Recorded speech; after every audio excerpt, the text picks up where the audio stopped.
the king of the Jews. He's the king of Israel. He's the king of righteousness.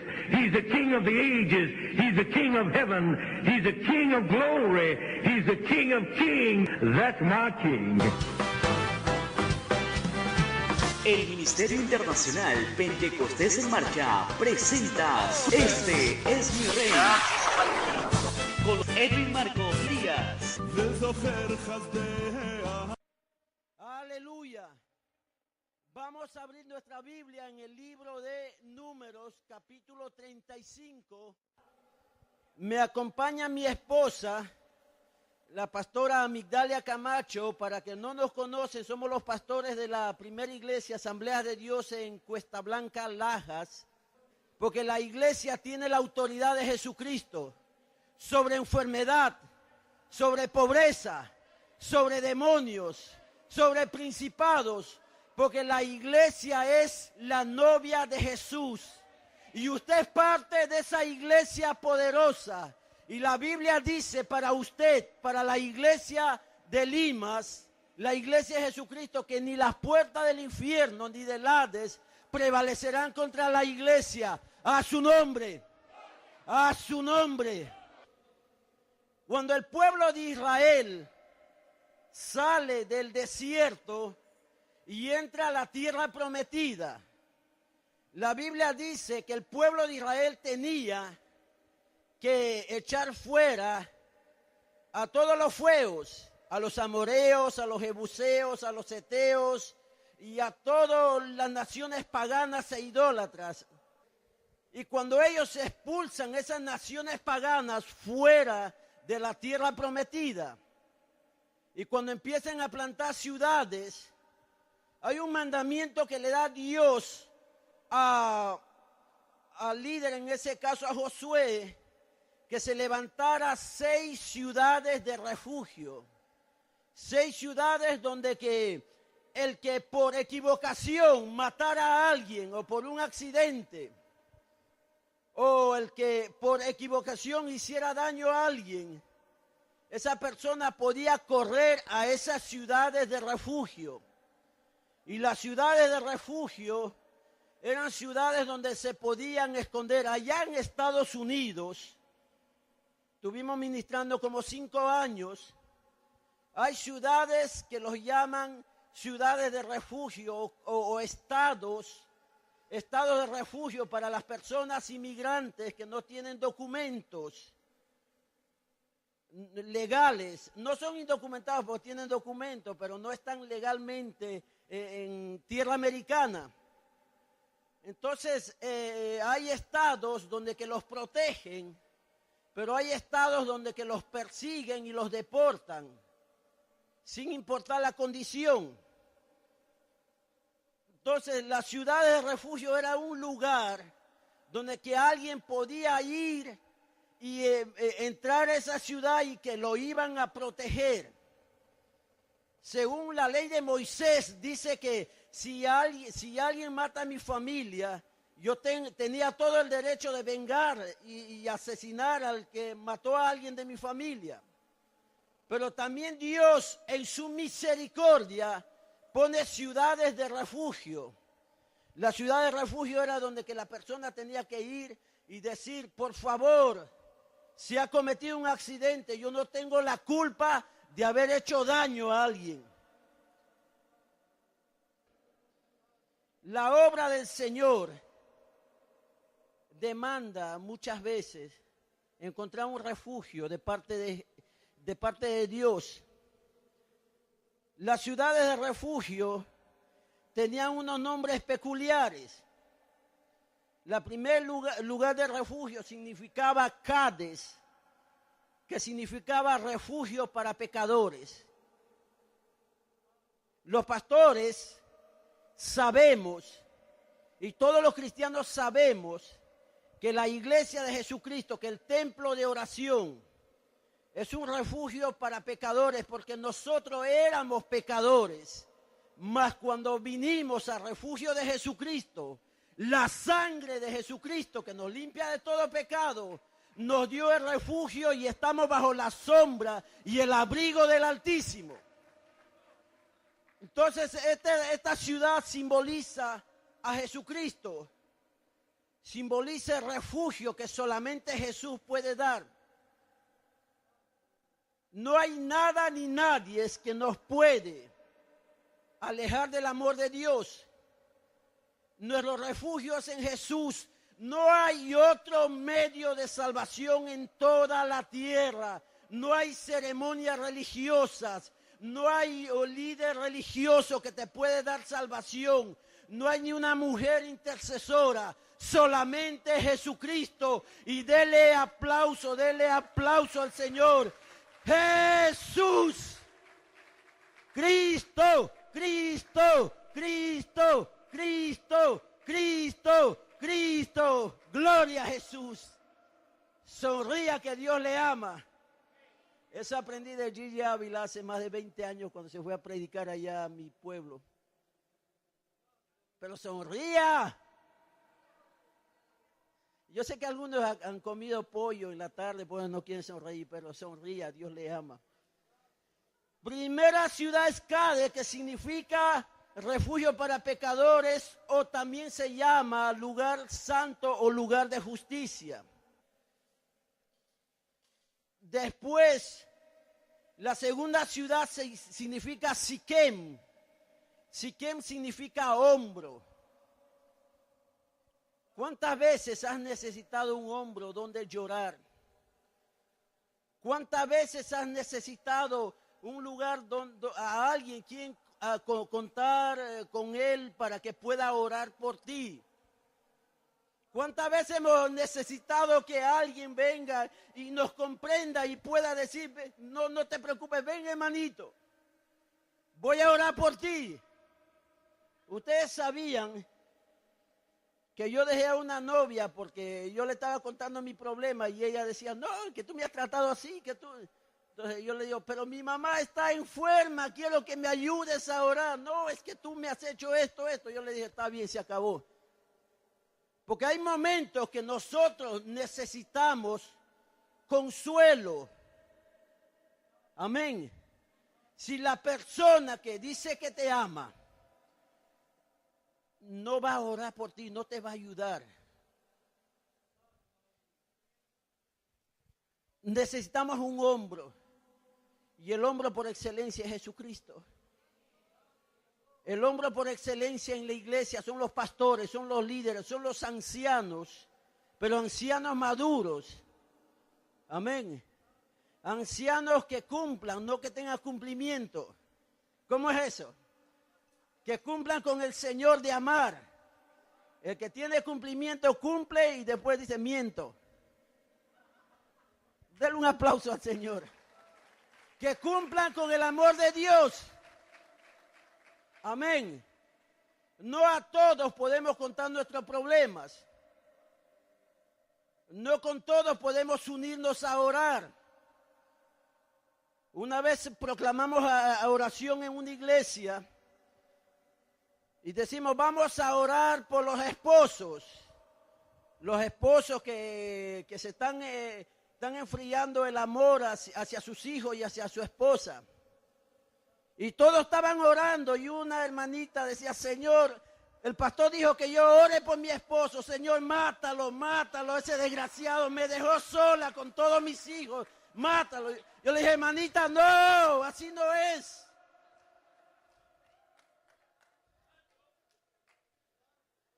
Porque no, muchas veces cuando estamos orando y estamos buscando el hombro, el refugio del Espíritu Santo, muchas veces nosotros pedimos mal. Yo le dije, hermana, pero ¿por qué dice que lo mate? Pero usted me ha dicho para orar por él y él me dejó con todos los hijos. Yo le dije, no, hermana, es mejor que tú pidas que sea el Señor quien toque el corazón y que el Señor te provea para ti y para tus hijos. La segunda ciudad es Siquem, que es un refugio para los fatigados, que significa espalda o hombro. En una campaña, hubo un pastor, habían nombrado un pastor en una iglesia en Estados Unidos, una iglesia de 10,000 miembros. Y se anunció que un domingo iban a presentar al nuevo pastor. Como son 10,000 personas, no todos conocían al nuevo pastor, solamente a veces la junta de diáconos, los pastores locales y algunos miembros presidentes de los comités. Y cuando empezó el servicio, entre toda la multitud que entró un hombre vestido de mendigo, con una barba larga, sucio, y olía un poco. Y se sentó casi al medio, llegó temprano, y los que pasaban, la mayoría le daba la espalda. Entonces, y pasaban todos, y pasaban de lado, y a veces le decía, ¿tú puedes regalarme un peso? Él decía, no te puedo regalar un peso. Y cuando se hizo el anuncio del nuevo pastor, y dijo, está aquí el reverendo, y mencionaron el nombre de este siervo del Señor. Y este hombre se puso de pie, caminó al frente, tomó el micrófono y empezó a decir, tuve hambre y no me diste de beber, tuve sed y no me diste. Y empezó a dar ese texto maravilloso de Jesús. Y le dijo, yo soy su pastor y ahora sé quién es egoísta con su prójimo. Y yo soy su pastor y ahora sé quién no brinda un hombro para refugio de sus hermanos. En una campaña, en una iglesia allá en la selva, en tiempos, ya estoy hablando hace más de 20 años, cuando el Partido Comunista estaba cerrando las iglesias y matando a los pastores, en uno de esos cultos, rodearon la iglesia hombres armados y empezaron a disparar al aire. Y después alguien se paró en la puerta y dijo, vamos a matar a todos los que están adentro. Los que quieren salvar su vida tienen 1 minuto para salir del templo. Salieron todos, a excepción de unos 2 ancianos y el pastor, se quedaron ahí. Cuando los pusieron ahí al frente en fila, se quitó la pasamontaña, la máscara, y dijo, pastor, yo vine a buscar de Dios, pero acabo de limpiarle a la iglesia de hipócritas. Continúe con el servicio. Ahora sé que usted ama a Dios. Ahora sé que usted puede orar por mi familia. Y a los que estaban afuera le dijo, si ustedes quieren aceptar a Jesucristo, yo les doy 1 minuto para que pasen por esta puerta. Gloria a Jesús. Cristo, a su nombre, a su nombre, a su nombre. Dios es bueno y para siempre es su misericordia. La tercera ciudad de refugio se llama Hebrón, que significa refugio para los desamparados. Y Jesucristo es refugio para nosotros. Amén. En Efesios capítulo 2, verso 21 dice que Él nos dio vida juntamente con Él cuando estábamos muertos en nuestros delitos y pecados. Estábamos desamparados, muertos éramos en nuestros delitos y pecados. ¿Y quién nos brindó el amparo? Jesucristo. ¿Dónde encontramos el amor de Jesucristo? En la iglesia, en el pueblo de Dios. Yo le decía a mi esposa, yo no sé por qué hay muchos locos que van a una iglesia tan lejos, habiendo cerca. Lo que sucede es que en esa congregación, aún aquí en la iglesia de Lima, usted encuentra el refugio de Jesucristo y encuentra el amor de sus hermanos. Y denle un aplauso fuerte al Señor. No importa la distancia, lo que importa es que encontramos el amor de Dios, el amor inigualable de nuestro Rey. Hebrón significa comunión, o refugio para los desamparados, comunión. ¿Saben? Una vez dice que llegó un huerfanito a una pizzería. No tenía ni nadie de su familia. Y este huerfanito dice, ¿me da un familiar? Van entendiendo. Y él les está hablando de pizza. Este muchachito le no estoy hablando de pizza, estoy hablando de espacio. Quiero un familiar para que me adopte. Porque ahí decía pizza familiar. Escúchenme, hermanos, los que están desamparados, están solos, necesitan, los muchachos que no tienen padres, necesitan tener comunión con sus padres, o necesitan tener comunión con hombres y mujeres de Dios que les den un buen ejemplo, que los cuiden, los protegen. Eso es comunión. Cuando el Señor nos dice, por ejemplo, yo tomo esto como una alegoría, pero digo, el Señor un día estaba caminando y dijo, voy a rescatar a alguien. Dijo, ahí está, ahí hay uno. Pero está tan metido en el fango del pecado. El Señor dijo, ángeles, ponme un guante, rapidito, ponme un guante. Voy a sacar a alguien de ahí. Y me sacó. Dijo, ángeles, por favor, tírenlo sangre para que se lave, la sangre que limpia todo pecado. Pero un momento, vamos a tirar un poco de cloro. Porque estamos desamparados. La sangre de Jesucristo nos limpia de todo pecado. Entonces, cuando uno acepta a Jesucristo, uno empieza a tener comunión.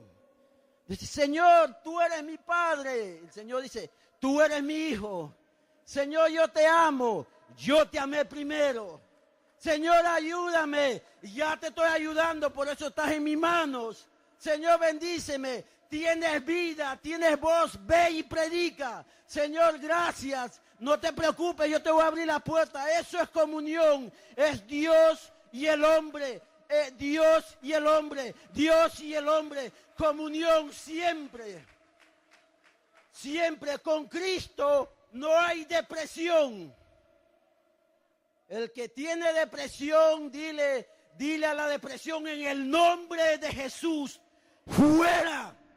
Soy libre porque si elijo lo libertare seréis verdaderamente libre. Comunión significa eso, Dios, el hombre y Dios protegiendo al hombre. Comunión es esto. Yo tengo un hijo que cuando me casé, él estaba estudiando en la universidad.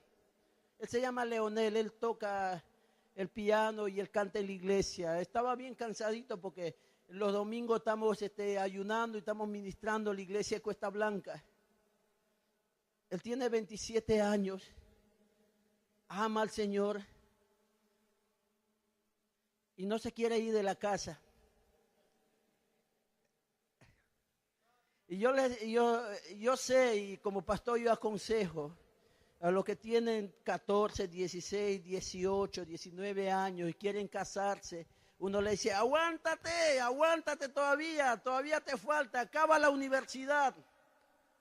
Pero a los que tienen ya más de 25 hay que empujarles, cásate, vamos, avanza, y es tiempo.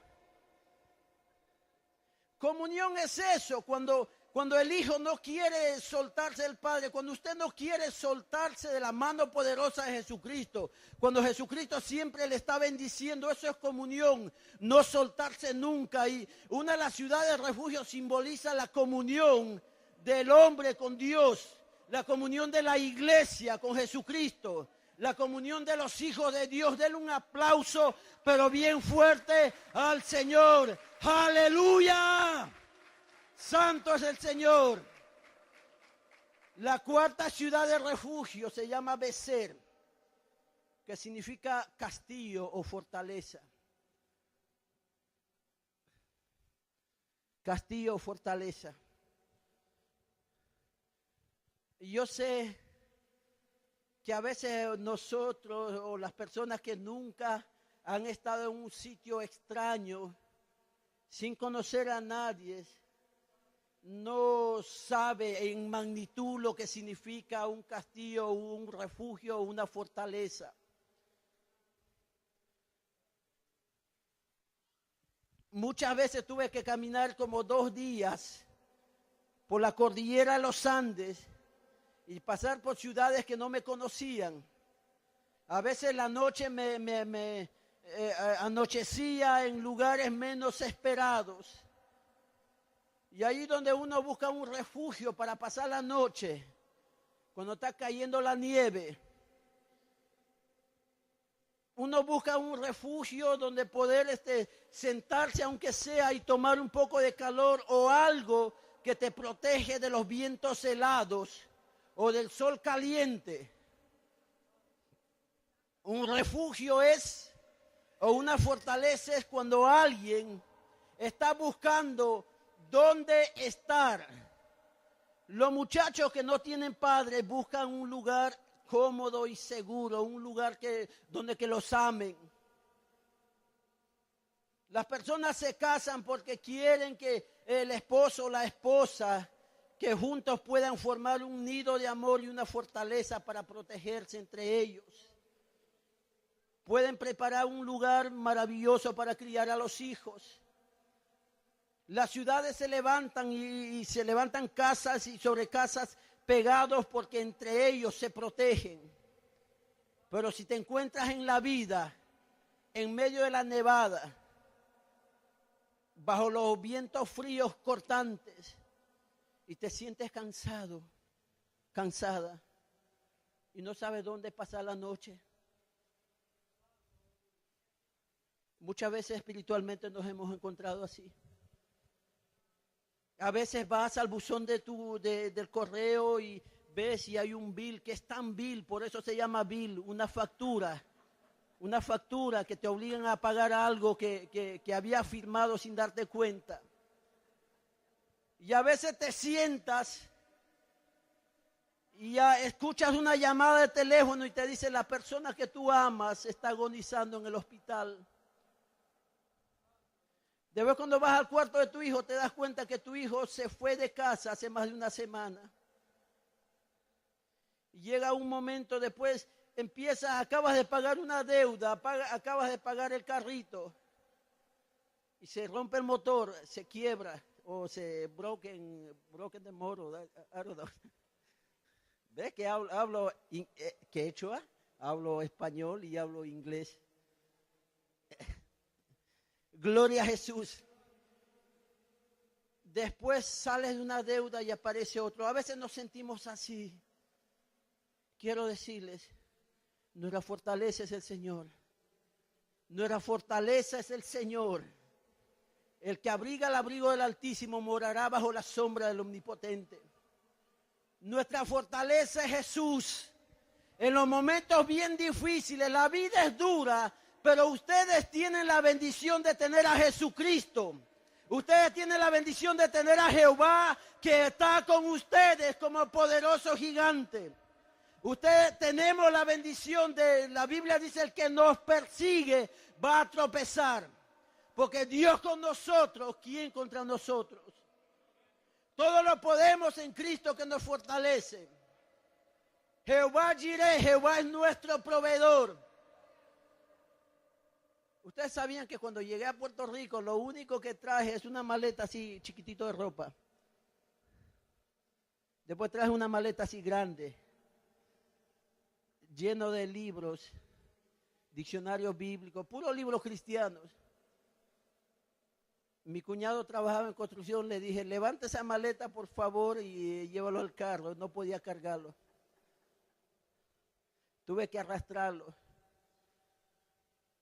Pero desde que conocí al Señor, que vivía prácticamente fuera de casa, porque en casa había peleas y contiendas, hasta el día de hoy Dios siempre me ha provisto.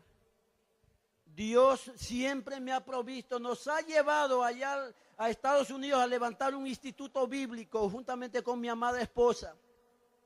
Dios siempre ha provisto, porque Jehová es nuestra fortaleza. En un castillo, una fortaleza, uno encuentra protección, encuentra alimento, encuentra descanso. Y nuestro descanso es el Señor. Denle un aplauso fuerte al Señor. Gloria a Jesús. Gloria a Jesús. Aleluya. La quinta ciudad de refugio se llama Ramot, que significa alturas. Hoy estaba hablando de la autoridad en la iglesia, la autoridad del cristiano en la iglesia. Cuando estaba creciendo, yo aprendí varias cosas. Que el que tiene el uniforme y el escudo del Estado es el policía y tiene la autoridad que le otorga todo un Estado o toda una nación.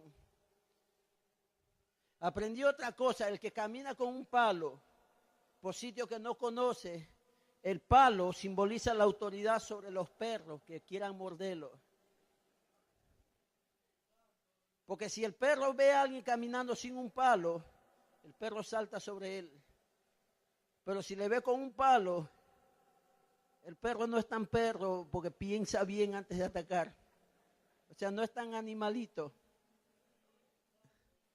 Me he dado cuenta que el rey tiene un cetro, algo parecido a este micrófono, pero es como una vara de mando de oro incrustado algunos diamantes.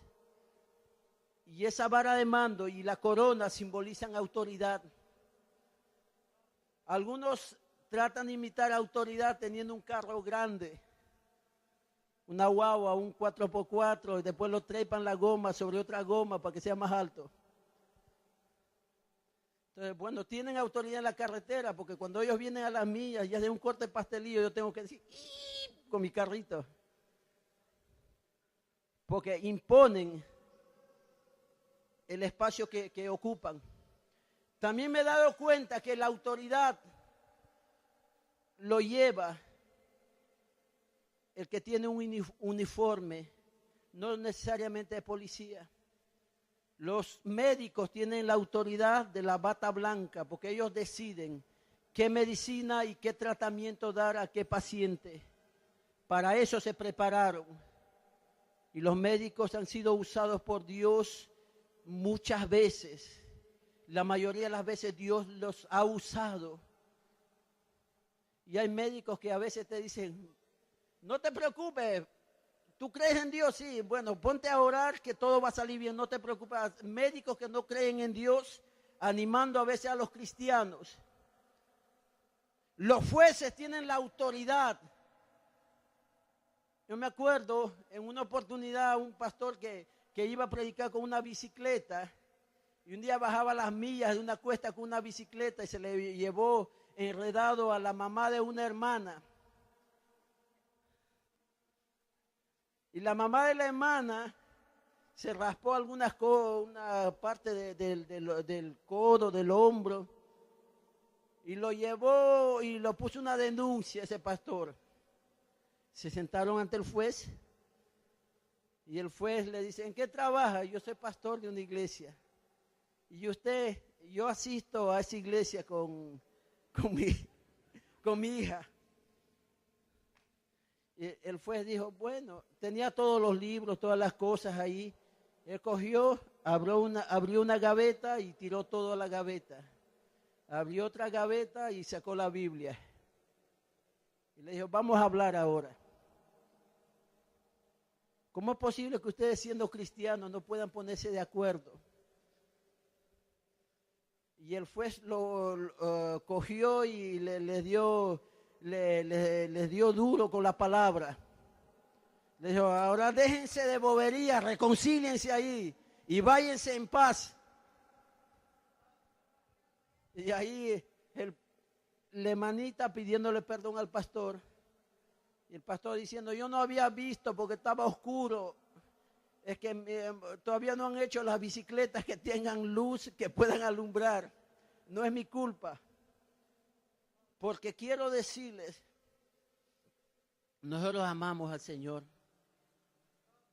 Nosotros debemos de entender que tenemos un refugio y que tenemos, Ramón significa alturas. Dice, cuando nuestro nivel espiritual baja, nos sentimos lejos de Dios.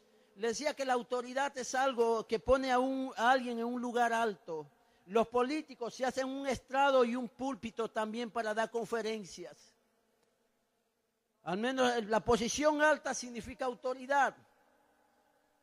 Jerusalén tenía montes alrededor de ella, pero Jerusalén estaba situado sobre un lugar donde que era visible por todo lo que lo rodeaban. Entonces, cuando nosotros nos sentimos que estamos aún abajo en el suelo, y nos sentimos muy abajo, y nos sentimos aún abajo de lo abajo, nos sentimos ahí que no servimos y que estamos ahí atajados en nuestros problemas, el Señor dice, hey, en tus alturas te hago andar, suba aquí, siga subiendo aquí, ven para acá, suba a lugar alto, suba a lugar alto, suba a lugar alto, suba a mi presencia, en las alturas te voy a hacer andar, suba a mi presencia, siga subiendo, porque yo estoy contigo, suba. Cuando la Biblia dice que Él adereza mesa delante de nuestros angustiadores, ¿qué es lo que quiere decir? Cuando en el pueblo de Israel había personas que, por ejemplo, una familia que criticaba a otra familia, iban a recibir un favor del rey, y esta familia tenía todo las de ganar en esa bendición. Cuando venía el rey y esta familia menospreciaba a la otra, que era más pobre, más humilde, esta familia tenía personas importantes en el gobierno del rey y esta familia no tenía nada. Vivía de lo que podían ayudarles. Entonces, cuando viene el rey y prepara el banquete para esa comunidad, él dice, el rey, preparen la mesa aquí. Preparen la mesa aquí. A esa familia no, esa familia está angustiando. Preparen la mesa, preparen el mejor banquete, preparen la mejor ropa, preparen la provisión, preparen bendición, porque esta familia es familia humilde, familia que ama a Dios, familia que a pesar de la pobreza ha mostrado fidelidad a Dios. Es más, quítale al que tiene y dale al que no tiene. Denle un aplauso al Señor. Gloria a Jesús. En las alturas. Estoy terminando. Nunca pienses que vas a vivir en lo bajo y en lo peor. Dios puso una palabra, puso autoridad sobre la pobreza en ti. Escúcheme. Toda pobreza se va en el nombre del Señor. Se va toda escasez en el nombre del Señor. Toda falta de amor desaparece porque Dios es amor. Y cuando Dios llega a un hogar, Dios llena de amor ese hogar. Dios quiere que tú vivas en las alturas con la frente bien en alto diciendo, yo vivo porque tú vives, Señor. Yo estoy aquí porque tú me pusiste en este lugar. A su nombre, a su nombre, a su nombre. Y Golán, la última, significa refugio para los afligidos, también significa la prisión del Señor es nuestro gozo o feliz de ser prisionero del Señor. Voy a terminar con esto y voy a explicarles algo.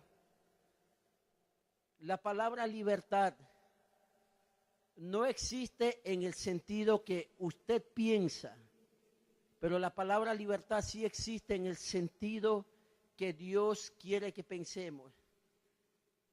Me va a decir, estás diciendo una herejía, pastora, bótalo ese gordito. No soy gordito tampoco, estoy más flaco que ustedes, que comen arroz con habichuelas. En nuestra vida, yo quiero que graben esto en su mente y lo graben bien. No tengo mucho tiempo para salir a predicar a las congregaciones. La iglesia es pequeña, pero me tiene ocupado. Allá estoy luchando hasta con demonios.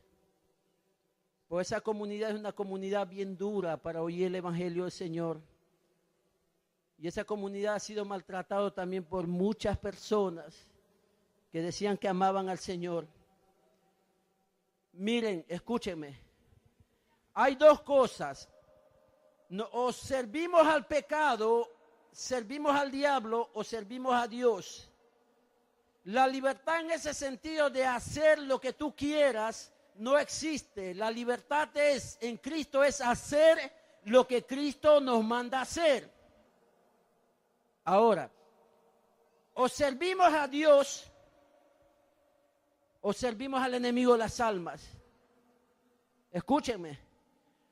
O servimos al pecado y nos hacemos esclavos del pecado, o servimos a Jesucristo y nos hacemos gozosos, esclavos de las bendiciones que Dios nos da, esclavos del amor que Dios nos da, de la paz que nos da, de las bendiciones, de la provisión, de la vida eterna. O servimos a uno o servimos al otro. La libertad es servirle al Señor con todo nuestro corazón. Y recuerde, cuando nosotros crucemos un día, voy a poner esto, el río de la muerte, y cuando pasemos al otro lado, los que están vivos nos van a recordar a nosotros por los problemas que causamos o por los problemas que resolvimos. Y cuando pasamos aquí, Dios nos va a dar una recompensa si le servimos a Él o no le servimos. No hay otro camino, no hay otra opción, no hay una tercera alternativa. Quiero explicarles esto y con esto termino. Decida a quién vas a servir. Este testimonio lo conté aquí, creo, si no me equivoco, hace más de 8 años, cuando tuve la oportunidad de predicar. Allá en la selva cavaron un hoyo, fueron a una iglesia y cogieron a un pastor, a su esposa y a sus 2 hijos, y los pararon en medio del hoyo y empezaron a llenar tierra. Uno de los partidos comunistas que estaban en ese tiempo. Y cuando la arena le llegó casi a la parte del pecho, a la nena más chiquita, estaban enterrados casi medio cuerpo en arena, en tierra. Se detuvieron y le dijeron: pastor, quiero que renuncies de predicar a Jesucristo, que blasfeme contra Dios y que botes la Biblia, y no vamos a seguir echando arena para que tu niña no se muera enterrada viva.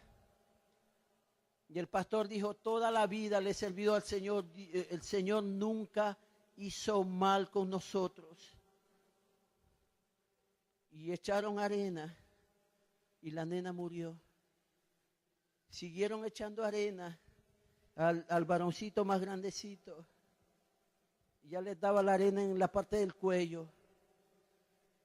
Y le dijeron: pastor, tiene la oportunidad de salvar ahora a su hijo. El niño dijo: no, papi, siga predicando. Si yo salgo de aquí, yo voy a seguir predicando y voy a predicar más intensamente que tú. Echaron arena y se murió. Después siguieron echando arena y a la esposa del pastor le llegó la arena a la parte del cuello.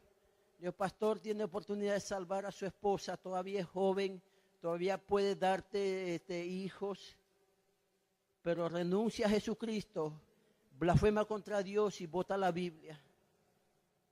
Cuando escuchó esto, la esposa del pastor se puso a cantar el himno.